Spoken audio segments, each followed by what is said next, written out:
എൻ്റെ ഒരു സ്റ്റുഡൻറ്റ് കേന്ദ്രീയ വിദ്യാലയ 83-ല്, ആ പയ്യൻ്റെ പേര് ഇപ്പോഴും എനിക്ക് ഓർമ്മയുണ്ട്. ഞാൻ അപ്പോൾ ഫസ്റ്റ് ടീച്ചറായിട്ട് ജോയിൻ ചെയ്തിട്ടുള്ളൂ KV JIPMER Pondicherry.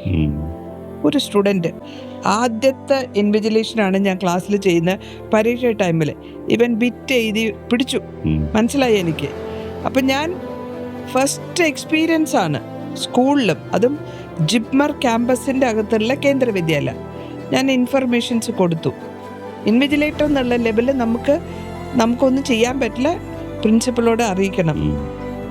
Principal captain Raju within seconds വന്നപ്പോഴത്തേക്കും ഒരു തെറ്റ് ഞാൻ ചെയ്തത്, ആ ബിറ്റിനെ എടുത്ത് വെച്ചില്ല.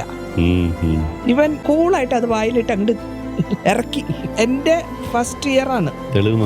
തെളിവ് നശിപ്പിച്ചു.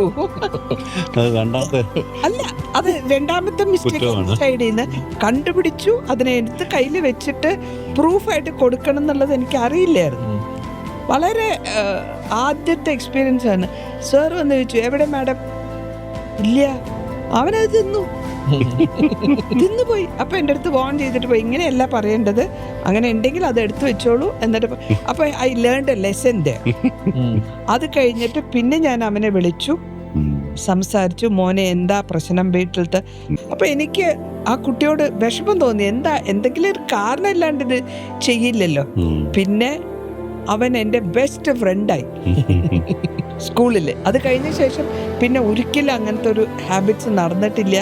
ഞാൻ പറഞ്ഞു, കുഴപ്പമില്ല, ഈ മാർക്കില്ല, ഇതിപ്പോൾ ആദ്യത്തെ പ്രാവശ്യം ടെർമിനൽസ് ഒന്നും അല്ലല്ലോ, കുഴപ്പമില്ല മക്കളെ, ഇനിയും നമുക്ക് സമയമുണ്ടെന്ന് പറഞ്ഞ് അവനെ സ്മൂത്തായിട്ട് സംസാരിച്ചു. പിന്നെ റിട്ടയർമെന്റ് വരെ അവൻ എൻ്റെ ബെസ്റ്റ് ഫ്രണ്ടാണ്. റാപ്പോ കിട്ടണം. അതെ, അവിടെ മക്കള് വാ, ഇരുന്ന് ചായയൊക്കെ കുടിച്ച് വർത്താനൊക്കെ പറഞ്ഞു. ഞാൻ പറഞ്ഞു, മിസ്സേ, ഞാൻ ഇങ്ങനെ ചെയ്തു കേട്ടോ, അതിന്റെ കാരണം ഇതാണ്.